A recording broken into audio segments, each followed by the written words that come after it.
E aí, galera, estamos de volta com o podcast Fora do Palco e hoje temos um episódio super incrível para vocês. Hoje eu estou aqui com a Dayana Carvalho, a nossa dona da Dona Fulô. Seja bem-vinda, Dayana. É um prazer, Samuel. A gente está aqui para participar do podcast Fora do Palco. A gente já estava... Nós que já fomos parceiros, né, de palco e agora estou aqui lhe prestigiando no seu novo empreendimento e eu fico muito feliz de estar participando. O prazer é todo meu em ter vocês aqui, tá brilhantando o nosso podcast Fora do Palco, que é um sonho que está sendo realizado e agora está sendo abrilhantado pela presença sua aqui, da Dayana, a dona da Dona Fulô. Sim, Dayana, vamos aqui começando. Bora. Fazer aqui uma linha do tempo. Me conta aí um pouco aí, você é natural de onde? Fala aí dos seus pais, irmãos, onde estudou. Eu sou natural de Teresina. Eu tenho 3 irmãs, né? Meu pai faleceu quando eu tinha 15 anos. Desde então, a mamãe assumiu e, como diz o povo, eu sou uma menina de família. Inclusive, a mamãe foi muito contra essa minha vida musical. No começo, né? Quando eu decidi que eu queria cantar, eu muito tímida ainda, quer dizer, ainda hoje sou, minha gente, assim, quem me acompanha sabe, principalmente os meninos que trabalham comigo sabem que eu tenho, assim, uma pequena dificuldade, mas normal. Assim, a mamãe, ela não queria no começo, porque ela acha que esse mundo é muito desvirtuado, né, e aí que não ia dar certo, que eu ia sofrer influências negativas, aquele negócio todo. Então, assim, no começo foi meio complicado, assim, essa aceitação dela. E talvez eu ache até que essa minha trava no palco, depois a gente vai falar mais sobre isso, tenha muito a ver com isso. Mas eu acredito que ela tenha tido esse medo por conta de ser sozinha, de ter que tomar conta de 3 filhos, que o pai faleceu muito cedo. Nós somos só mulheres lá em casa, né? Somos 3 mulheres. E aí... eu acho que isso influenciou muito dela querer me proteger. Mas, assim, hoje em dia ela já aceita, já compartilha. Dá certo? Pode continuar. Pronto. Mas hoje em dia ela já vê com outros olhos, né? Também já são quantos anos, minha gente? Bem uns 20 anos... Uns 20 anos de música, né? Porque eu comecei fazendo MPB, voz e violão, e muito tímida. Olha, eu tinha tanta vergonha, eu cantava, mas eu só abria a minha boca para cantar. O rapaz que me acompanhava, o finado Jordão, né? Para quem não conhece, é o irmão do Faísca Bés. Tudo começou com os festivais nas escolas, né? Eu participei do festival da escola e eu queria cantar na igreja e eu tinha uma prima que disse para mim, mulher, eu acho que não dá certo cantar na igreja, não. Mas o pessoal ia ensaiar na casa dela. E aí, num desses ensaios, eu estava lá cantando e um dos caras que estava lá ensaiando com ela pegou e disse, canta aqui essa música. Aí me botou para cantar, canta aqui essa outra. Aí disse, tu não quer participar de um festival comigo, não? Aí eu digo, vamos. Participei desse festival, mas eu sempre muito envergonhada, eu tinha medo até de dar boa noite pro povo. Quando eu comecei a cantar MPB, foi naquela época do Sesc, MPB na calçada, aí o povo vai descobrir minha idade, minha gente. Mas lá na época do Sesc, do MPB na calçada, e aí eu fazia com o Jordão naquela época. Qual a tua idade nessa época? Você começou a cantar, você tinha quantos anos? Era muito nova? Não, eu já tinha. Quando eu comecei a cantar para ganhar dinheiro mesmo, de fato, eu já tinha 18 para 19 anos, né? Que foi com essa parte de MPB. Aí a gente fazia naquela época tinha o Sesc e MPB na calçada. A gente fazia muito ali, inclusive tem matérias daquela época que a gente também deu entrevista. Mas isso tudo sempre o Jordão na frente. Eu era a cantora, mas eu não dizia nada, porque eu tinha vergonha, eu tinha medo. E aí, nesse negócio, Entrei na faculdade, né? Passei para educação física na época. Fui ser acadêmica de educação física e estava pagando a matéria de futebol. E aí a gente tinha que fazer... nós tínhamos que fazer um campeonato, e aí, nisso, me escolheram, como já sabia que eu gostava de cantar, porque eu ficava na turma do fundão, né? Só nas batucadas, aquele negócio. E aí me chamaram para eu fazer o hino.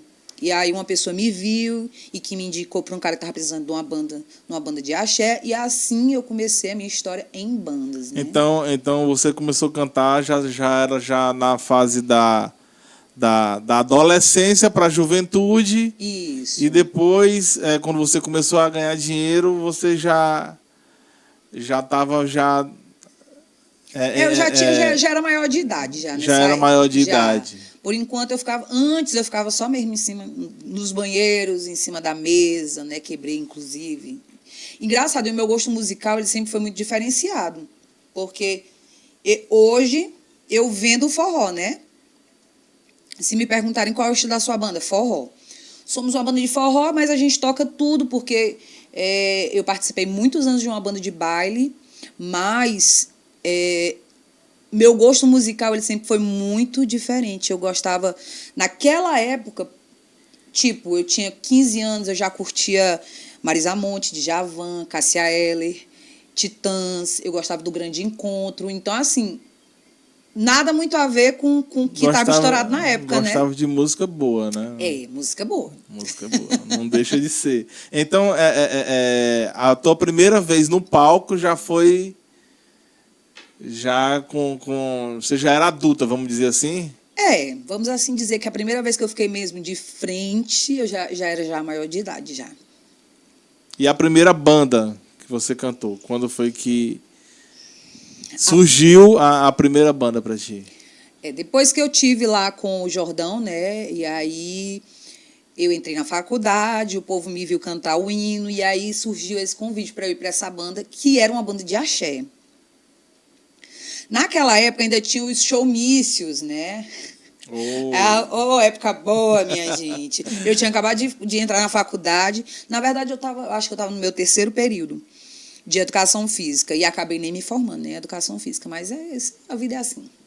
E eu fui convidada pelo Guidão, que era da banda Chambalá. Uma banda que a gente trabalhava com muito showmício, muito mesmo. Nós rodamos muito Maranhão e sul do Piauí.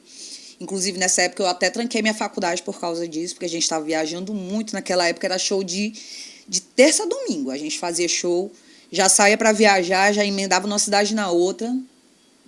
E aí, sim, naquela época, a gente conseguia ganhar um dinheirinho com... Correria, né? Era correria. Era tipo uma banda grande mesmo, de estrutura. Eles tinham um ônibus, a gente viajava no ônibus próprio da banda. E por quanto tempo você ficou lá? 6 meses. Só? Só 6 meses. Nossa, pareceu uma história assim, bem de anos. Porque, assim, foi muito intenso. Uhum. Logo, eu não tinha costume. Lá era outro lugar que, tipo, eu precisava, tipo, me comunicar com o povo, que era uma banda de axé. A música que fazia sucesso naquela época era uma música da Cláudia Leite, que era uma música de mulher, que ela safado, cachorro. Então, eu precisava ter aquela comunicação e eu simplesmente não conseguia. Eu era travada. Era o Guilherme quem dava boa noite, era o Guilherme quem conversava com o pessoal. A coisa mais difícil do mundo era eu falar com alguém, assim, eu de cima do palco. Eu tinha muita vergonha, muita vergonha do jeito de vestir, tudo. Inclusive, no começo da banda da Dona Fulô, como eu ainda era muito envergonhada, porque, tipo, depois que eu saí da Chambalá, eu assumi uma banda, à frente de uma banda de axé também, que foi a Amor Sacana, que é uma banda do pessoal da Meu Norte, né? Dos meninos que trabalhavam lá na Meu Norte, né? O Ronaldo de Sá, o Eudes. E nessa época, quando eu saí da Chambalá, eu assumi uma banda, apesar de ter, assim, todo esse medo, tudo, eu tive que assumir uma banda. Eu fui trabalhar com o pessoal dos meninos que trabalhavam lá na Meu Norte, o Ronaldo de Sá, o Eudes. E aí, nessa época, quem canta, eu já comecei a dividir o palco com outro cantor, só que, tipo, eu era a cantora principal, a mídia toda era em cima de mim. E foi aonde eu conheci o Glauber, o Glauber Neri, e a gente dividiu o palco, e o Glauber me ajudou muito, porque, tipo, meu primeiro carnaval foi com o pessoal do Amor Sacana. Uhum. No primeiro dia eu passei mal. Em cima do palco. Eu tive uma crise nervosa. Eu estava tão nervosa. Aí comecei a vomitar. Não tive mais condição de cantar. Aí me mandaram pro hotel e o palco assumiu. O Glauber assumiu o palco sozinho. Cantando a música o repertório de mulher, ele se virou assim, lá. Ele é muito dinâmico também, né? Muito versátil. Então, é assim, ele assumiu a responsabilidade, deu conta muito bem. E eu fui pro hotel porque eu não tive condições. Aí, no outro dia, eu mais calma, né? Fazendo todo aquele negócio. Eu vou repetir a pergunta. Durou quanto tempo no Amor Sacana? O Amor Sacana também foram 6 meses. 6 meses. Então a tua saída dessas bandas, você acha que se deu por causa da tua timidez? Não.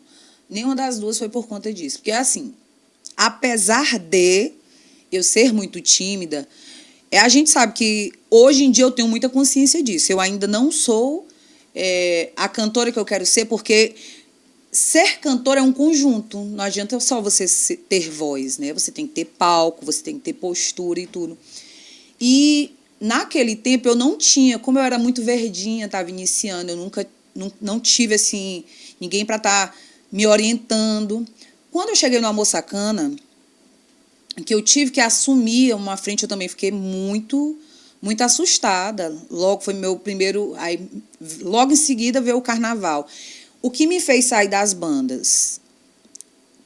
Assim, né? Na primeira quesito, foi assim, acabaram-se as eleições, a banda vivia mais naquele... A gente fez muito... Período de comício, tudo e tal. E aí as coisas foram, né, caindo, tudo e tal. E aí logo surgiu o convite para eu ir para o Amor Sacana, porque outros músicos que estavam trabalhando conosco lá na Xambalá foram primeiro para o Amor Sacana, que foi quando teve a saída do Fred e tudo. E aí eu assumi, o Fred montou o Só Sacana, né? E eu assumi o Amor Sacana. Eles queriam mudar a roupagem da banda e aí botar... Queria meio que desvincular, né? E aí eu entrei, peguei e assumi à frente da banda, mas eu passei lá só 6 meses, porque aí vão entrando outras questões, né? Assim... Assim, as coisas começaram a não ser cumpridas como a gente tinha combinado no começo, foi entendeu? Feito um acordo na época que não rolou. Tipo isso. Tipo isso. Certo, vamos dar um pulo agora. Quando foi que começou o projeto Dona Fulô? O Dona Fulô... Partiu de quem? Como foi? Conta a história aí. Bom, nosso projeto Dona Fulô, assim... Eu já tinha saído dessas bandas, né? E aí, quando eu saí do Amor Sacana, eu tinha muita visibilidade no Amor Sacana. Primeiro, eu era jovem, né? Bem jovem, bem magra, bem... Na época, eu estava cursando ainda educação física, então eu sempre fui muito esportista. Naquela época, eu estava no auge, né? 19 anos, 20. E aí, eu tive muitos convites. Depois que eu disse, saí do Amor Sacana. Eu tive 9 convites. Então, assim, eu meio que escolhi qual banda. Lógico, teve bandas maiores, tive bandas menores. Inclusive, uma banda de fora que me convidou. Mas aí eu já estava envolvida com o Henrique, nessa época. E aí o Henrique meio que me orientou, né? A que banda eu seguir. Por quê? Porque ele já era mais experiente do que eu. Né? E aí, nessa época, a gente teve um convite de uma banda de baile, que era da banda dos meninos da Brigitte Bardot. Eles que já faziam sucesso no cenário musical, né, naquela época, estavam montando uma banda para abrir os shows deles, já que eles tinham um volume de shows grande, particulares, né? Muita formatura, muito casamento. Então, eles queriam, tipo... uma venda casada, uma banda, eles faziam aquela parte, aquele momento de início com o pop e tudo, e aí depois a gente entrava com o forró, com o axé e tudo, uma mistura. Então nós passamos 4 anos e pouquinho com a Cuba Libre, que foi... E aí começou que a banda começou a se dissipar. Os meninos da própria Bee Gees começaram, né, a se desligar uns dos outros. E aí o nosso volume de festas foi caindo também. E aí a gente encontrou um outro parceiro que também fazia festas particulares, que também era de uma banda de pop, que era o Leonardo, do Dr. Bean, e aí a gente fez uma parceria com eles no começo. Na verdade, o nome Dona Fulô, ele surgiu meio que por acaso, porque o nome que a gente usava antes era DB Woman, que era Dr. Bean feminina, na verdade. E aí a gente começou a tocar, aí a gente começou a ganhar um espaço, porque ele já botava a gente para tocar ali em alguns barzinhos da Zona Leste, que ele tinha os contatos, né? E o Henrique também foi começando a se entrosar e tudo, e o Henrique começou a fechar a festa também, porque antes só quem fechava era o Léo. E o Henrique começou a fechar a festa também. Foi chegando a época de carnaval e o Henrique, cara, eu vou arranjar uma festa pra gente tocar, a gente tem que tocar. E o Henrique arranjou 2 festas pra gente tocar no carnaval nessa época. Só que o cara disse, cara, mas esse nome não é legal, não, pra botar DB Woman. E eu já estava com essa ideia também de que era um nome muito americanizado. Então, eu não queria mais, já que assim, a gente estava tocando muito forró, não estava mais tocando aquela linha de pop. Então, eu queria botar uma coisa mais nordestina, mais a ver com o negócio. Aí comecei a fazer combinações. Aí, a princípio, seria Morena Flor. Só que quando eu fui buscar na internet, naquele tempo a internet não é como é hoje, né? Mas a gente já tinha acesso. E aí eu vi que já tinha uma banda em algum lugar aqui do Brasil que o nome era Morena Flor. E aí eu fui fazendo combinações, até que chegou em Dona Fulô. Só que eu coloquei o Dona com 2 N's, porque existe uma marca de roupa com o nome de Dona Fulô. Uhum. E aí a gente pesquisou como a gente poderia fazer para poder, no meio musical, usar o nome sem prejudicar a marca, né? E aí a gente foi no Sebrae, se informou e tudo, e aí acabou que ficou Dona Fulô com 2 N's. E assim começamos. E assim, houve muitas barreiras, houve alguns empecilhos. Eu estou falando em questão musical de um geral. Casa de show, contratantes de festa particular, tem os empresários que fazem eventos, né, de formatura e tal. Houve algum empecilho, teve alguma barreira para isso, ou já foi mesmo assim deslanchando? Não. Com relação ao pessoal das festas particulares, como eu já vinha de uma banda de baile, como eu já vinha da parceria com os meninos da Brigitte, depois com os meninos da Dr. Bean, o pessoal já conhecia a gente, né? Nós já éramos meio que bem quistos lá nesse meio. Então, a gente continuou com esse público, inclusive, até hoje a gente faz muito evento particular, né? Muito casamento, muita formatura. Mas, para a gente ultrapassar essa barreira, aí sim foi complicado. Por quê? Como eu disse, eu te estou dizendo desde o começo, eu sou meio que tímida, né, minha gente? Assim, a minha timidez, ela é assim. Não é que eu seja uma tímida de fato, entendeu? Não, eu sou reservada, é diferente. Eu gosto muito de observar o ambiente em que eu estou. Esse negócio de puxar saco, não dá, minha gente. Por isso, no começo, eu disse, mas tu é cantora. Eu não sei, minha gente. Eu não gosto desse papel, dessa obrigação de ter. Então, assim, eu senti muita dificuldade, porque eu não gostava de assumir esse papel de ter que estar puxando o saco de alguém para poder conseguir alguma coisa. Eu acho isso muito... Mas eu sei que nesse mundo existe o QI. É o QI, mas também não pode vendo por esse teu lado, tem uma puxação de saco, é meio que fútil, né? A pessoa... Assim, a minha cabeça ela é meio diferente. No começo, eu tive as minhas dificuldades, por quê? Eu não gostava de usar roupa muito decotada, não gostava de usar roupa muito sensual. Eu ficava me podando no palco, porque na minha cabeça eu era casada, eu não tinha, né, como eu ficar fazendo exibições. Então, assim, eu acredito que muito também por tudo que... as coisas que a mamãe me dizia, né? Isso aqui acontece, é um ambiente muito vulgar, não sei o quê. Então, assim, eu não queria que ela me visse daquele jeito onde eu estava, entendeu? Então, eu acho que isso pode ter sido uma trava para mim. Depois eu conheci o Henrique também. O Henrique era ciumento, e aí eu tinha medo de fazer certas coisas, entendeu? E causar ciúmes nele, aquele negócio. Então, assim, eu acho que isso tudo me travou. E quando foi para a gente quebrar essa barreira de festas particulares, para poder ir para os barzinhos, eu tive muita resistência, mas muito pelos... Eu não digo nem os donos das casas de show, mas os outros donos de outras bandas, pessoal que vendia banda, porque, tipo, ela tem voz, mas, tipo, ela não sabe se vestir, ela não sabe se comportar no palco, entendeu? Eu tive muito isso no começo. Muitas críticas nesse sentido, entendeu? Porque naquela época as mulheres usavam aquelas roupas, aqueles top, né? Era tudo mini, e eu não gostava.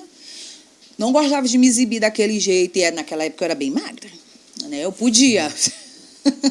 Mas eu não gostava de assumir aquele palco. Minha cabeça é assim, eu não sei se porque meu gosto musical e de onde eu comecei, foi na MPB, na igreja, a minha cabeça era diferente e ainda hoje eu penso muito diferente, né? Então, assim, eu tive certas dificuldades com relação a isso. Eu fui muito... Pessoal, meio que eles me intimidaram, eles me coisaram naquela época. Pegaram pesado contigo. Pegaram.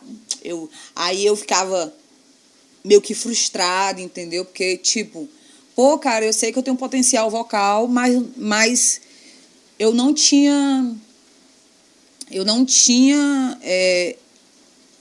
sabia trabalhar esse meu potencial porque eu tinha vergonha, porque eu não me sentia à vontade, tanto que, quando eu comecei, eu sempre tenho pontos de apoio quando eu estou no palco. Ainda hoje eu sou assim. Assim, com o tempo a gente vai se trabalhando, lógico, a gente amadurece, a gente vai querendo melhorar, e aí a gente vai buscando isso.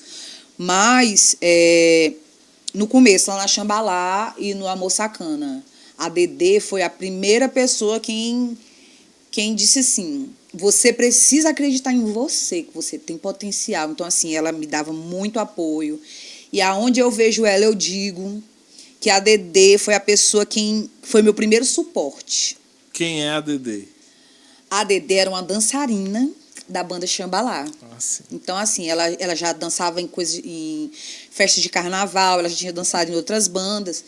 E ela era quem? Hoje você vai vestir isso. Hoje você tem que fazer isso. Então, assim, ela me dava muitos toques. Ela dizia, fica calma. Foi a primeira pessoa que acreditou em mim de fato, né? Achava, não só pela voz, mas pelo conjunto. E depois eu tive a minha cunhada, que trabalhou comigo também um tempo, mas depois também, com a Dona Fulô, eu tive a Milena durante muitos anos também, que hoje é a produtora do Thiaguinho, que também era meu suporte, tipo... Hoje eu estou travada, mulher, não sei o que é que eu tenho. Aí ela fica na frente do palco. Então, a minha comunicação com o público começava através dela. Ela começava a comunicar comigo. E aí eu ia me soltando. E ainda hoje é assim. Eu preciso de um suporte, vamos assim dizer. Eu me sinto muito mais à vontade quando eu vejo que tem alguém que eu conheço. Porque eu não gosto eu não gosto que as pessoas fiquem... Eu gosto de dar alô porque eu gosto da pessoa, porque eu me senti à vontade, porque a minha vibe bateu quando meu negócio é muito de energia. Eu tenho que me sentir à vontade no ambiente, tu tá entendendo? E aí, se eu vejo que o ambiente está muito pesado, a energia do ambiente está pesada, aí minha energia baixa, eu não... Te trava. E eu me travo.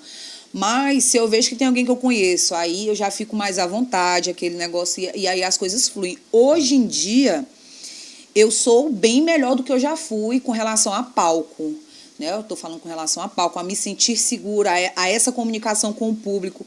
Então, hoje eu me sinto muito, muito mais segura, me sinto melhor para tá interagindo com o público, até porque eu não tenho mais o suporte delas, né? Agora são os meninos, eu sou cercada só por homens agora, não tenho mais nenhuma mulher, a não ser as minhas amigas, as meninas que acompanham sempre a banda, que a gente vai criando amizade.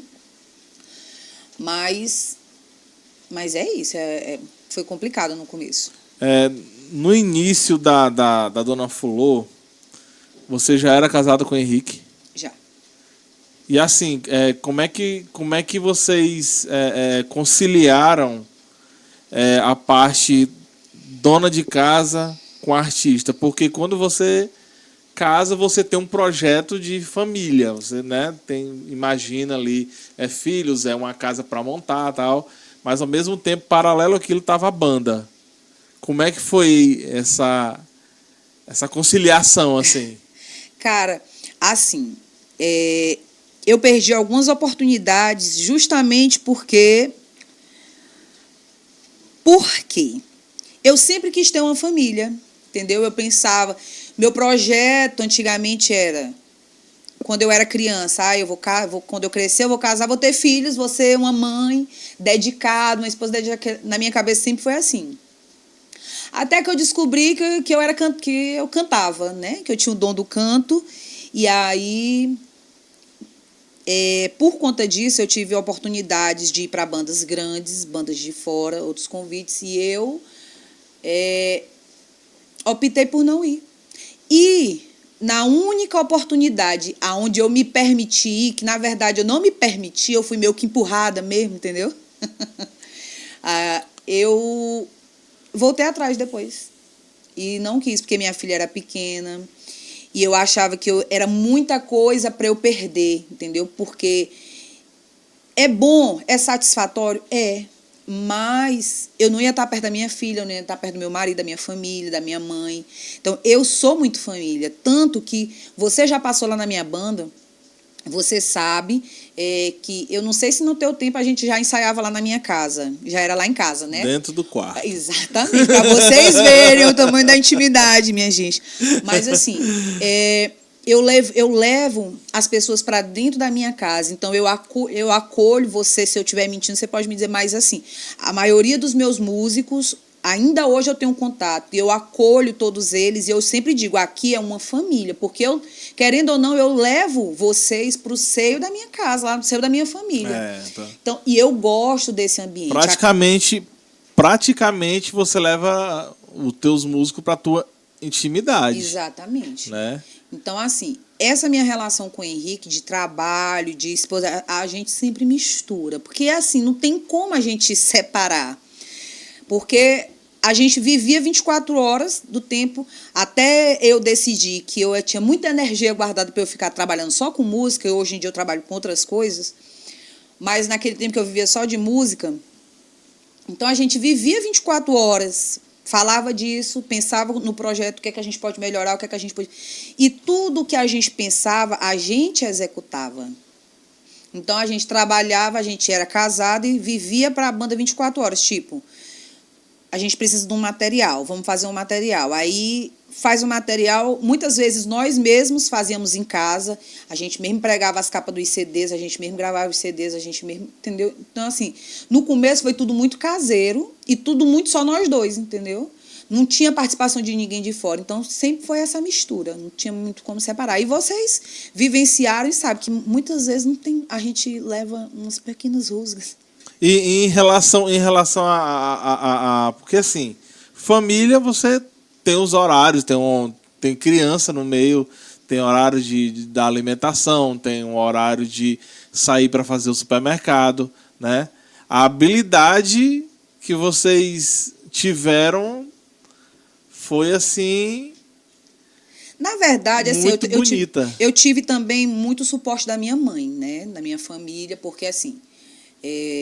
nós casamos e a mamãe não queria que a gente saísse, então fez um quarto e a gente foi morar com a mamãe na casa dela.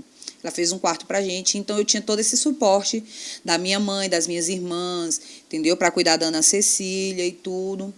Mas todas as primeiras partidas foram difíceis. Nunca é fácil, né? Na verdade, sempre tem uma partezinha difícil. Quantos são na equipe hoje da Dona Fulô? Hoje nós somos 5 músicos. 5 músicos e uma pessoa na produção. Reduziu, né? Naquela época era bem grande. Mas é o mercado, né? A gente tem que se adaptar. Já a gente fala sobre esse mercado. Sempre tem um acontecimento em banda que fica marcado, assim. Nossa, toda vez que eu me pego, assim, eu lembro desse acontecimento. Vixe, Conta um aí. Maria. Eu sei que tem vários. São tantos. O Melzinho disse que ia acompanhar, que ele queria ver qual era se eu ia me lembrar de algum. Tá vendo, Melzinho? Oh, minha gente. Deixa eu ver aqui um mais marcante. Olha, ultimamente, nós tivemos vários momentos marcantes em várias etapas da banda. Porque, assim, já temos 15 anos de estrada. Muitos músicos já passaram por aqui, porém, a maioria dos músicos, aqui é um rodízio, os músicos saem, aí eles voltam, depois eles fazem. Sempre os mesmos músicos, eles estão indo, mas eles estão vindo. Então, a gente está sempre no mesmo meio, vamos assim dizer, né? De amigos, dos colegas de trabalho, são sempre os mesmos. E a maioria dos meninos que passaram aqui, eu tenho contato até hoje com eles, a gente brinca. Inclusive, eu sou madrinha de um deles, que eu sou madrinha do Melzinho, né? Melzinho. O menino da madrinha. E, assim, eu criei laços de amizade com muitos deles, gosto de muitos, são pessoas que moram no meu coração, vários deles. Alguns. Mas, assim, eu me perdi, fui falar dormindo. Acontecimento, sim, que marcou. Bom, tem dois, eu vou contar um bem do começo e um já mais recente. Vai lá. Um fato que marcou foi quando nós compramos nossa primeira sanfona. Esse foi um fato marcante. Por quê? Aquela verde? A melancia. Aquela mesmo. Quando a gente começou, nós não tínhamos sanfonas. Na verdade, só começou minha voz e o baixo do Henrique, né? Aí veio o Tigrão com a guitarra, veio o Frank com o teclado e tudo. A gente foi adquirindo as coisas com o tempo, né? Aí tinha saído o pessoal do teclado, vamos botar uma sanfona. O Melzinho veio para tocar com a gente. Só que o Melzinho tocava na sanfona do pai dele. Chegou um belo dia que a gente ia ter que viajar, não ia ter como levar a sanfona do pai dele agora. Meu Deus do céu, o que é que a gente vai fazer? Eu doida lá na minha casa, eu digo, meu filho, eu vou com a cara e na coragem, e o meu talão de cheques bem aqui. Aí fui lá na nota musical, com a cara mais lavada do mundo. Eu me esqueci até o nome da pessoa lá de lá, mas Dona Lúcia, Dona Lúcia, por favor, me ajude. Olha, eu só tenho um sonho, esse talão de cheque. A senhora me vende uma sanfona, por favor. Eu faço aqui um monte, assim, aí assinei lá um monte de cheque. Comprei minha primeira sanfona. Só que a gente ia viajar e a sanfona não estava microfonada, minha gente. Aí nós viajamos, chegou lá o Melzinho. O cara botou um microfone, botou uma flanela no microfone, e o Melzinho tocou a noite todinha com a sanfona desse jeito. Esse foi Não deu nem pra se mexer. Não dava nem pra se mexer, porque se ele se mexesse um pouquinho, não saía mais sanfona. Então, isso foi um momento marcante, porque eu acho que foi a primeira conquista em que, de fato, eu disse, vou meter os peitos e vou fazer. Não tem quem faça por mim, não, eu vou lá, é um jeito. Fui, fiz, e também pela hora do show, lá na hora, né, como tudo aconteceu, mas graças a Deus deu tudo certo. Inclusive, depois nós voltamos na cidade, foi bom demais. E um outro fato, esse já é mais recente, foi um dos últimos carnavais antes de a pandemia vir, né? O Henrique, nessa época, não estava conosco, ele estava tocando em outra banda, ele tinha decidido, estava lá em outra banda. E aí, eu fui com a banda sozinha. Né? Tive o apoio, agradeço demais o Laes nessa época, que me ajudou demais, a Milena, que me ajudou demais nessa época desse carnaval. E aí nós fomos tocar numa cidade, nessa época estava chovendo muito, estava chovendo, inclusive está chovendo agora, mas nessa época estava chovendo bastante. E a gente ia tocar numa cidade do Maranhão. Só que essa cidade, ela saía da estrada do asfalto, e ela tinha uma parte que a estrada era de chão, né?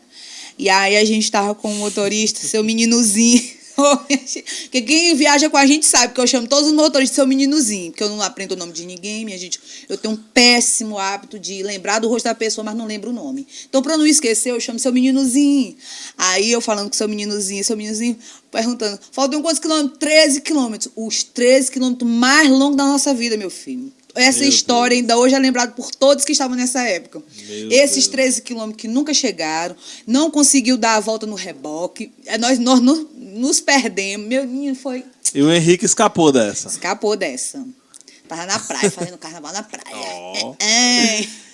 Falando de pandemia, né, é um assunto que ficou marcado para todo mundo da banda, todo mundo de banda. É. E assim, quando houve a pandemia, antes assim, vocês têm algum músico que só trabalha com vocês, não tem outro trabalho paralelo, vamos dizer assim? Tem algum? Não. Hoje, não, né? Não, Todos hoje têm todos um trabalham. trabalho que É porque assim, une Samuel, com a banda. Porque assim, eu, na verdade, eu dou até preferência, né? Inclusive, a gente tem, assim, certas dificuldades quando alguém sai, justamente por conta disso. Porque, assim, apesar de eu ser, assim, meio tímida, né? Como eu já expliquei, não é que eu seja tímida, mas é que eu gosto de sentir o ambiente primeiro, me adaptar, né? Sentir a energia, mas eu sou dessa energia, sim, superficial por fora, né? Mas eu tenho muita energia. Eu sou hiperativa, eu tenho que estar fazendo alguma coisa, eu não consigo ficar parada. Então, assim, e banda é muito por época, né? Tem época que você toca muito bem, tem época que você não está tocando tão bem, ainda mais uma banda que tem muitos anos de história. Então, quando passou aquele boom de muitos e muitos shows, né? Eu digo, gente, eu preciso fazer alguma coisa, que eu não aguento ficar em casa o dia todinho, não, só esperando no final de semana, não. Aí comecei a trabalhar. Fui atrás do emprego e comecei a trabalhar. E aí, como eu tenho um outro emprego, muitas vezes eu fico impedida de fazer, tipo, viagens muito longas. Eu não posso, numa sexta-feira, deixar de sair, deixar meu emprego. Olha, gente, hoje eu vou viajar. Em alguma situação pontual, sim, a gente consegue uma liberação e tudo, mas não é via de regra. Então, as viagens começaram a ficar menos, porque a gente só podia viajar aos sábados, ou então sexta-feira eu fosse a alguma cidade aqui por perto. E aí, aquele fluxo de shows que era muito, né, também as coisas vão rodando. Tipo, a gente já passou menos shows, agora a gente já voltou a fazer muitos shows de novo, shows durante a semana. Então, é muito por época. E aí, muitas vezes, as pessoas não entendem. E eu também entendo. É o que eu digo, eu entendo demais. Porque quem vive só de música quer tocar. Quer estar direto. Eu tenho meu salário todo mês, querendo ou não. Se a banda toca ou não toca, eu tenho meu dinheiro. Entendeu? Eu faço porque, além de eu ter meu dinheiro com relação à banda, eu gosto de cantar, eu me sinto feliz, eu me sinto realizada cantando, mas eu tenho esse outro emprego que é quem me dá a segurança, entendeu? Que banda não dá. E aí eu prefiro essa questão de ter músicos que também trabalhem, porque o nosso pensamento é parecido, entendeu? Eles também têm as limitações deles, e hoje eu não tenho nem... Todos os músicos que trabalham comigo, eles têm outros empregos. E na época da pandemia, vários músicos passaram por muitas dificuldades. Teve músico que ficou praticamente sem ter o que comer. É verdade. Né? E aí a minha pergunta veio disso. Se aconteceu alguma situação durante a pandemia com o músico de vocês que teve que vocês tiveram que dar uma forcinha a mais, vamos dizer assim. Não, graças a Deus não. A gente não teve... Não, dos meninos que estavam conosco na época, não aconteceu, graças a Deus, né? Porque, como eu disse, mas não teve ninguém assim, que de fato tivesse passado uma necessidade tamanha, porque tiveram muitos músicos que passaram aqui, fora. Foi um período bem difícil para todo mundo dessa época, dessa área, né? Uhum. Mas graças a Deus não. E assim, até a gente se assustou também, porque no começo eu sempre emendei um emprego no outro. Eu tinha saído do emprego anterior, eu tinha dito, vou esperar passar o carnaval Porque aí eu vou ficar tranquila, porque eu não vou entrar no emprego para na hora de chegar o carnaval eu já ficar naquela loucura que é, então, passar o carnaval eu procuro outro emprego. E quando passou o carnaval veio a pandemia, e eu não estava trabalhando, mas graças a Deus eu tive o suporte da minha família, depois a gente conseguiu passar por alguns processos da prefeitura, que teve, né, algumas bonificações da prefeitura, e a gente conseguiu o auxílio também, então assim, foi tranquilo. Não foi tranquilo, mas também não foi tão desesperador. Em relação a outras pessoas, né? Sim, assim, para a dona Fulô, teve alguma mudança em relação a valores antes e pós-pandemia? Teve. Foi impactante? Assim? Foi. Logo porque a banda foi reduzida, né? Porque quando a gente voltou a tocar, ainda estava na pandemia, né? Mas quando foi liberado, não podia voltar do jeito que era, né? Então a gente reduziu. No começo era só eu e o computador no VS, depois eu fui botando a sanfona, depois fui levando e aí a gente foi se adequando, né? De acordo com o local que a gente estava tocando. Só que aí aquela pessoa que estava pagando naquele... Se eu não ia levar a banda toda, eu não podia cobrar o cachê, que eu cobrava quando eu cobrava. Tá entendendo? O povo pensava desse jeito. E ainda hoje eu não consegui voltar a receber o que eu já recebi antes. A banda não é mais do tamanho que ela já foi, né? Ainda continua num formato reduzido, a gente ainda está trabalhando num formato reduzido. Não tão reduzido quanto antes, mas ainda é um formato reduzido, né? A gente não tem mais teclado, não tem mais sanfona, e ficou só o sax, guitarra, baixo, sax e bateria, né? E eu cantando. Aí a gente não tem mais outro vocal, né? Que a gente tinha outro vocal, tinha sanfoneiro, aí a gente vai se adequando. Na verdade, tinha um vocal masculino. Tinha sempre um dos meninos para me ajudar. E trazendo para essa questão de valores, a ótica que vocês têm hoje em relação a vocês se deparar com a valorização que hoje contratantes dão para nossas bandas daqui, locais. Na verdade, assim, eu acho que poucos contratantes nos valorizam de fato.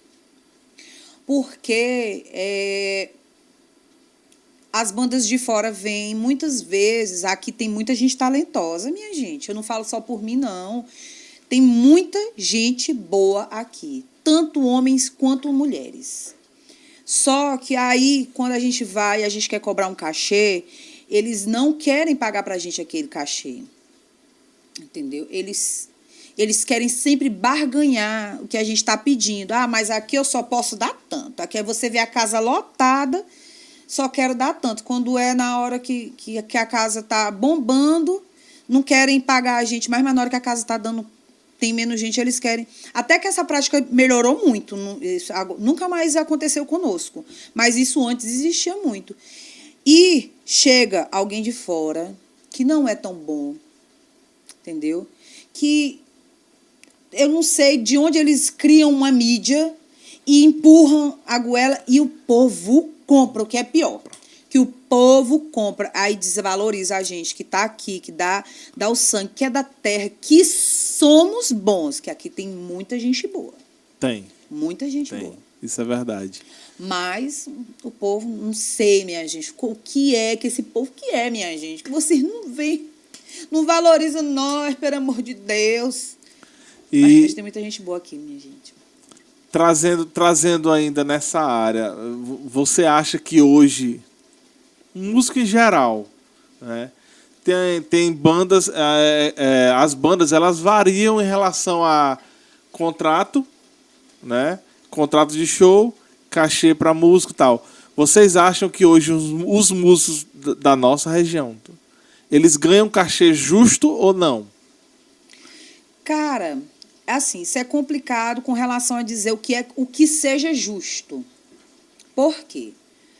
Lógico, na minha concepção, né? Eu sempre disse que o que faz a gente diferente é porque não somos só donos de banda, também somos músicos, então a gente participa de tudo. Só que muitas vezes, quando a gente está no papel de dono de banda, a gente sabe e passa por situações que os músicos não precisam saber, né? Porque não tem essa responsabilidade. Então, muitas vezes, a gente até quer ter a condição de poder pagar, para poder até... Hoje em dia está meio que tabelado, né? Algumas categorias se juntam. Só vai se for por tanto, só vamos se for por tanto. Então, assim, e muitas vezes a gente até quer fazer, mas em algumas situações não tem como. Porque se eu sou a dona da banda e eu canto, eu também tenho que receber. Eu não vou tirar do meu bolso para estar pagando ninguém. Em certas situações é assim. Mas, lógico que se a gente tivesse o apoio dos contratantes para poder pagar a gente um preço justo, se a gente pudesse, eu queria todo mundo satisfeito, minha gente. Porque eu não teria dificuldade em achar ninguém para trabalhar comigo. Tá entendendo? Se eu dissesse, eu pago tanto, eu pagar o melhor cachê que é para ter qualquer pessoa que eu quisesse ter comigo. Não estou desmerecendo nenhum dos músicos que estiveram comigo. Adoro todos eles e é o que eu digo. Aqui, eu prefiro ter pessoas que eu me sinta bem, me sinta à vontade, pessoas que estão comigo, não é pessoas que acreditam no meu projeto, que quando eu vou contratar uma pessoa, eu não minto para ela dizendo, olha, eu tenho 5 shows no mês, eu vou te pagar tanto, chega lá na hora, eu não cumpro aquele quantidade de shows, eu não cumpro com o que eu estou te pagando, e aí tu vai ficar falando mal de mim, pode dizer um monte de coisa, que eu não sei o que é que o povo diz. Não, o povo diz que eu sou... que eu não sou muito coisada, assim, né? Que eu sou tímida. Não é tímida que eles dizem, diz que eu sou... Agora me fugiu aqui na memória. Mas Dayana, tu fala que tu é tímida. Você diz, não, eu sou tímida, mas eu não te vejo assim. Mas é porque eu me sinto à vontade com você. Eu gosto de você. Então, eu sinto que a gente pode ter uma troca, tu tá entendendo? Mas se eu chegar num ambiente que eu não conheço as pessoas, que eu não me sinto à vontade, eu me travo, eu não consigo falar. Por isso que as pessoas dizem, minha gente, quando... mulher, eu nunca pensava que tu era desse jeito. É porque a minha primeira impressão é essa. As pessoas... Porque eu não me sinto à vontade num ambiente onde eu não conheço ninguém. Até eu me soltar, até as pessoas conhecerem a verdadeira Dayana, aí ela tem, assim, um tiquinho de tempo. Aí eu vou me soltando aos tempos. Voltando à questão de valores, né? De shows e tal. Hoje em dia... Quem é que impõe o valor? É o contratante que diz, ei, tá livre sábado, eu tô pagando X. Ou você que diz, ei, ele te liga... Nós temos uma média de valor. Meu valor é esse. E aí a gente vai negociando de acordo com o que ele... Olha, aqui a gente só toca... Não, mas aí não dá. Vamos fazer tanto. Aí a gente vai se adequando ao quê? A quantidade de músicos, ao nosso gasto para aquele momento, entendeu? É difícil negociar. Tem aquele contratante que quando ele tá te ligando, tu olha assim, vixe, fulano, oh meu Deus. Não, assim... E tem aquele outro que diz, quando você vê ele ligando, eita, vai dar bom. Não, tem algumas pessoas das quais a gente trabalha que não dá dor de cabeça pra gente. Que a gente já sabe que a gente não vai ter dor de cabeça para receber, que aquele dinheiro é certo. Então, isso existe. Mas, assim, eu também, porque não sou eu quem trato diretamente com os contratantes, né? Isso aí já é com o Henrique. Mas eu, quando tem situações que dizem, eu digo, só vai... Eu digo, olha, tu tem que aprender a negociar. É assim, assim, assado. Eu brigo com ele, porque ele quer... Tipo, a pessoa vai querendo barganhando, ele vai caindo no papinho, cair no seu papinho, já era. Não, meu filho, eu digo, pode bater, eu bato meu pé. Porque a gente já passou por situações, tipo, de diferença de tratamentos. Então, porque se um pode, como é que eu tô lá fazendo a mesma coisa e não posso a mesma coisa que o outro tá podendo? Não, meu filho. Pois agora você é antipática. Existe aquele contratante que quando te liga, te fala uma data, você não tá com aquela data fechada e quando você vê, poxa, ou eu fico com a data vazia ou eu vou para ganhar menos? Ainda existe esse tipo de contratante? Não, eu acho nesse momento agora atual não. A gente os nossos atuais contratantes de sempre, né, onde a gente faz, se está fazendo todos os meses, a gente tem algumas casas que a gente faz sempre, não tá tendo esse tipo de Vocês problema, rodam não. Teresina toda. Eu vejo isso aí, né? Vocês É. estão em todos os lugares, Zona Leste, Zona Sul, Graças a Deus, Sudeste, Norte. A gente tem, né, já um tempinho de estrada, as pessoas já conhecem a gente, gostam do nosso, né, as pessoas que nos acompanham, né, o que eu nunca pensei, eu ficava assustada com esse negócio de fã, de pessoas que acompanham, mas a gente tem nossos seguidores. Existe fã. O cara vai onde vocês estão. É bom, agora eu sei. Agora eu começo. Antigamente eu achava assim, eu era muito de. Eu não gosto que as pessoas fiquem perto de mim por interesse. Eu sou coisada. Eu já disse isso várias vezes aqui hoje. É porque, assim, a minha cabeça ela é muito complexa. Eu não gosto de que as pessoas estejam perto de mim por interesse, porque eu acho que elas só querem se aproveitar daquele momento, entendeu? Então, assim, se eu ver que aquilo dali é sincero, aí eu dou toda a abertura do mundo. Aí sim. Mas se eu ver que tu quer só, eu não dou espaço, não. Estiver na frente do meu palco. Menino, sei o que de alô aqui. Alô, aqui, toda hora. Se eu for com tua cara, gostar de ti, sentir que a tua energia é boa, eu mando 20 alô. Se eu não gostar, meu filho, mando um na marra. Vamos mudar aqui um pouco do assunto. Hoje em dia, há muito tempo atrás, já existe aqui a Ordem dos Músicos. Ordem dos Músicos do Brasil, Unidade Piauí. Que foi... Eu tirei a minha carteira até quando eu estava com vocês, na época. Tem a Ordem dos Músicos, depois apareceu o Sindicato dos Músicos, né? E agora, a novidade, né, que foi feita agora, que até o Cássio Bruno, eu sempre falo o nome dele aqui, o Cássio Bruno, ele me contou como surgiu, né, essa associação dos músicos do Piauí. Me diz assim, para ti, para você, funciona mesmo ou é o que a grande parte dos músicos fala? Só migué. Eu também, nenhum. Como você disse, olha, naquela época aconteceu um problema com a banda, né? E aí vamos tirar, para que sanasse esse problema, todos fomos obrigados a tirar a carteira de músico. Foi lá um ensaio coletivo, foi feita uma avaliação lá com o presidente da época, mas acho que 1 ou 2 pessoas. Era o Edino. Exatamente. E até hoje nós recebemos só aquela carteirinha. Chamei ele para vir aqui. Tipo um passaporte. Tipo um passaporte, nós nunca recebemos. E assim, minha gente, não funciona, porque a gente não tem para quem recorrer. Na verdade, aqui... Via Nordeste, não estou falando só Piauí, não. Nordeste, os músicos são muito desunidos. Aqui é cobra engolindo cobra. Todo mundo quer ser melhor do que todo mundo. Ninguém reconhece que você pode ser tão bom quanto. Todo mundo tem seu espaço. Eu acho que não precisa tanta guerra, tanto disse-me-disse, tanto tititi, tanta máfia. Não precisa disso, não. Mas existe, e muito, aqui o pessoal não se respeita. Tu tá falando bem que com alguém, na hora que a pessoa vira as costas, tu mete o pau em ti.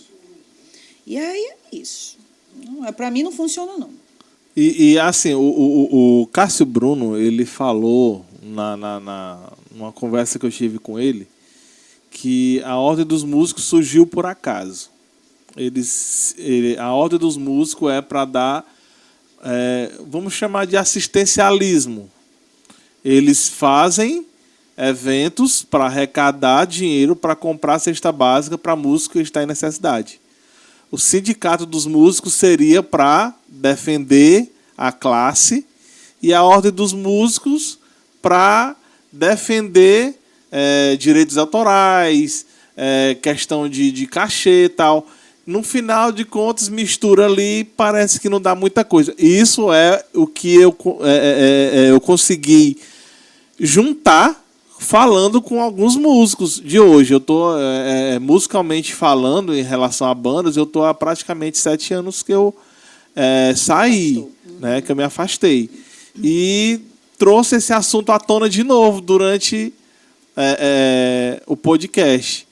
E, assim, o que você acha que poderiam ser feito para voltar isso aí? Cara, isso é tão complicado. Isso é complicado. Voltar ao iniciar, né? Porque assim, como eu disse, a nível de Nordeste, aqui nós somos muito desunidos. E esse nível Nordeste aqui em Teresina é muito forte, entendeu? Aqui potencializa. Potencializa. Então, assim, as pessoas querem, e é até bom ter a vontade de fazer acontecer. Mas é como eu disse, não há respeito. Não tem. Aqui ninguém respeita a individualidade de ninguém. Se eu sou desse jeito aqui, quando alguém estiver assistindo, vai falar, essa menina, igual julga a fulana, igual julga o cicrano, entendeu? Então, assim, é complicado você lutar por causas onde você não tem pessoas que querem a mesma coisa que você. Porque todo mundo diz que quer a mesma coisa que você. A gente quer uma pessoa que nos represente, que lute pelos nossos direitos, porém, na hora de fazer isso acontecer, ninguém quer dar sua cara a tapa, ninguém quer se colocar naquela posição de que se você ficar à frente, você é quem vai ser apedrejado. Ninguém quer levar a culpa, ter a responsabilidade, porque, querendo ou não, quando você toma a frente de um negócio, de qualquer negócio que seja, quando você está à frente de alguma coisa, você chama a responsabilidade para você e aí tudo de bônus e de ônus vem para você. Então, ninguém quer. As pessoas, elas não querem um bem comum, elas só querem o seu bem. Por isso que não funciona. Porque ninguém pensa no coletivo, todo mundo só pensa no seu umbigo. Por isso que não funciona.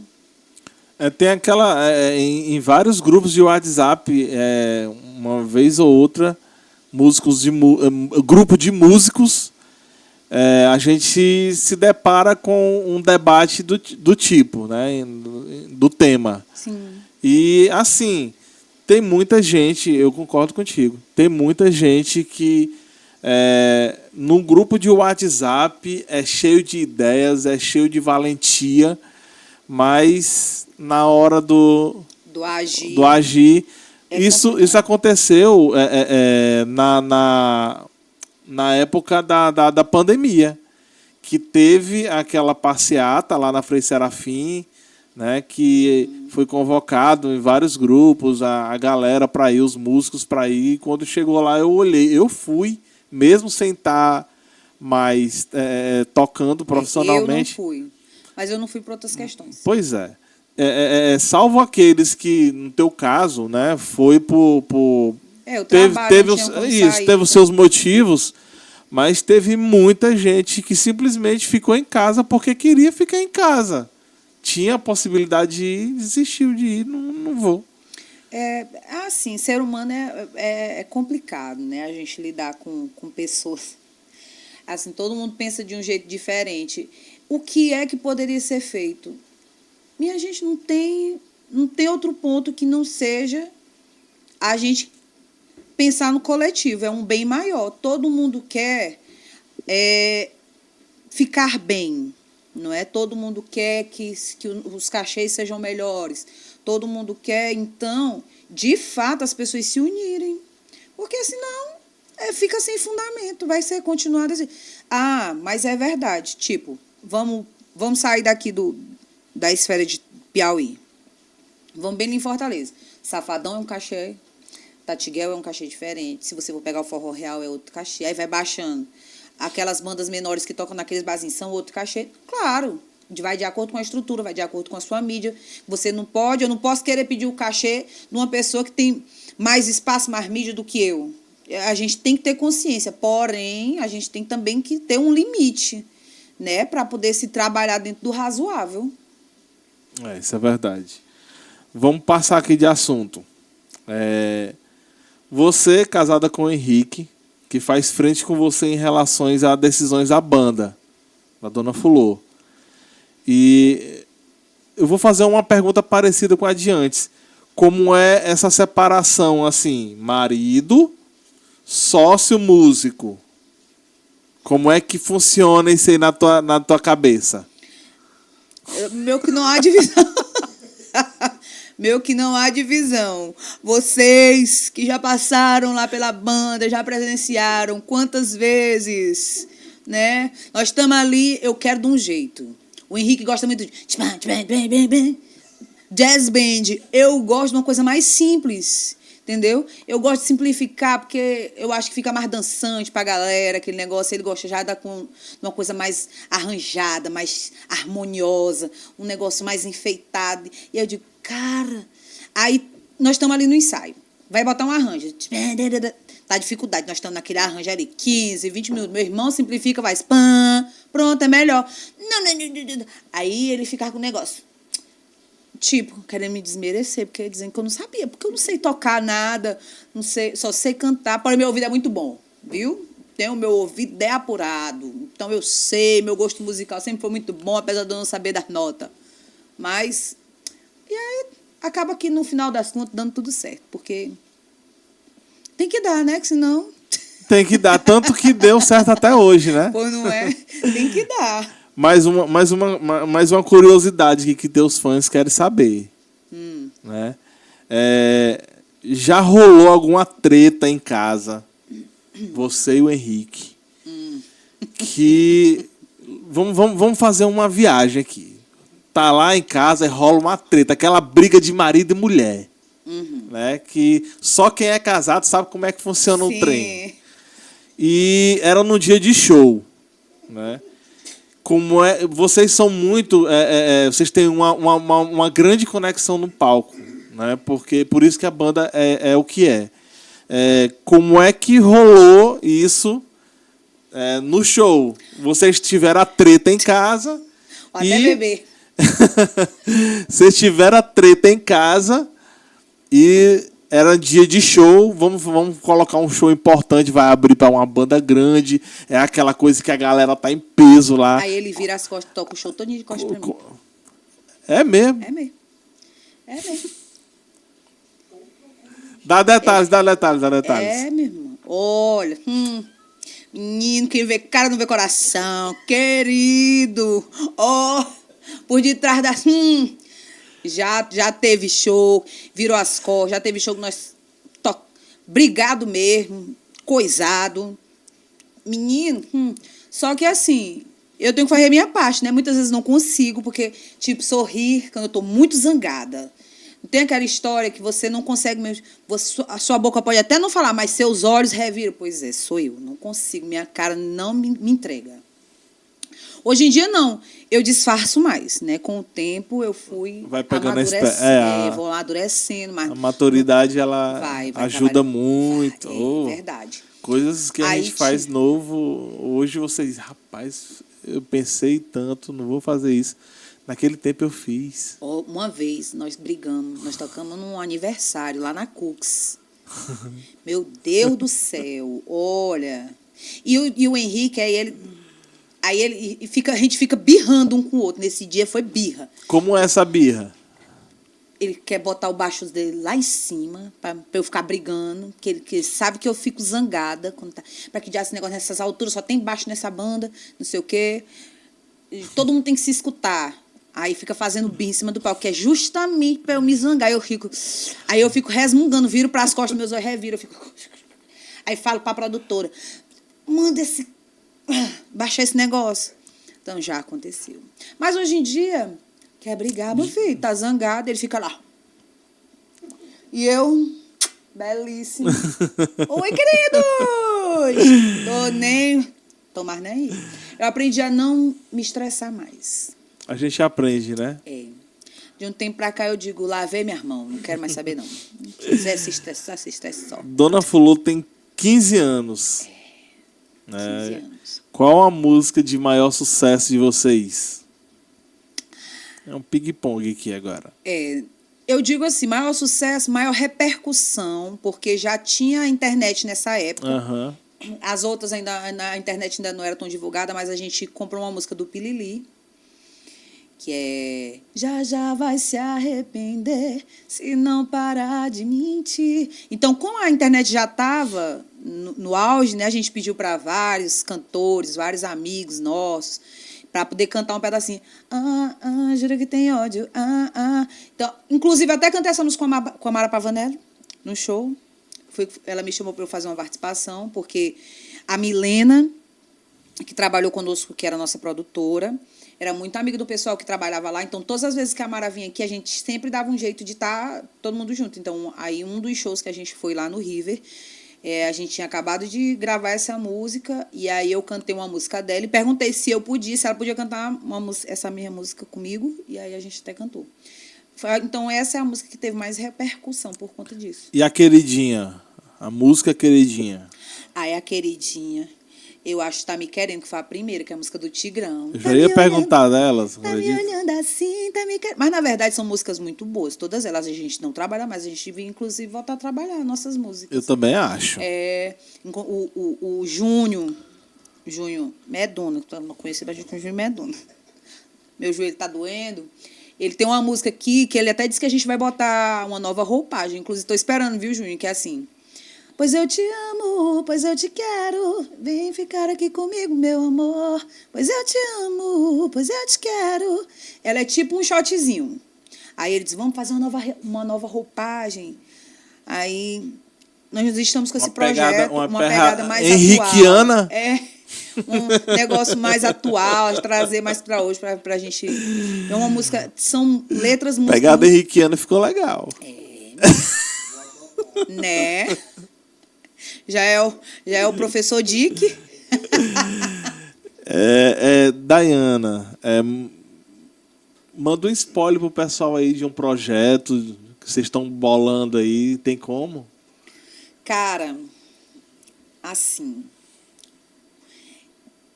Eu gosto muito de planejar minhas coisas, apesar de que eu deixei a banda muito tempo assim, meio que de canto, né? Não é que eu tenha deixado a banda meio de canto, é porque eu deixei... Eu dava muita responsabilidade da frente da banda pro Henrique. Ele é quem fecha, então ele comanda, eu dou só como eu trabalho fora, eu dou só um pitacozinho aqui e acolá. Mas eu disse que esse ano de 2024 eu vou fazer diferente. Então, eu quero... Que, querendo ou não, são 15 anos, cara. E aí diz assim, 15 anos. E aí eu vejo essas bandas comemorando os aniversários e tudo, e a gente nunca fez nada nesse sentido, entendeu? E aí eu estava pensando em a gente montar alguma coisa para depois do meio do ano, porque a banda, de fato, a gente botou como se fosse agosto, né? Apesar da gente vir já trabalhando antes disso, mas eu acho que agosto foi o ponto forte. Então, assim, para depois do meio do ano, a gente gravar, porque a gente tem um mini DVD que foi muito caseiro que a gente fez. Então, assim, a gente gravou umas imagens para, tipo, meio que comemorar, né, esses 15 anos. Fazer um show de aniversário, tipo onde isso. Eu queria chamar os meninos que cantaram comigo, os músicos que passaram, que a gente ainda tem contato. Como eu disse, aqui não passou muita gente. Passou muita gente, mas não passou. Por quê? Porque as pessoas saem, elas saem, elas voltam, elas vão e elas vêm, entendeu? Ficam assim. Mas eu queria os meninos que já passaram, que a gente tem ainda muito contato, e até os que não tem, se a gente pudesse trazer todo mundo para vir fazer uma coisa assim, bem retrospectiva mesmo, entendeu? De estar reunindo todo mundo de novo, porque, como eu disse lá no comecinho, aqui eu trato todo mundo como família. Quando eles estão comigo, é comigo mesmo, entendeu? E eu defendo, eu faço o que eu posso, o que eu não posso.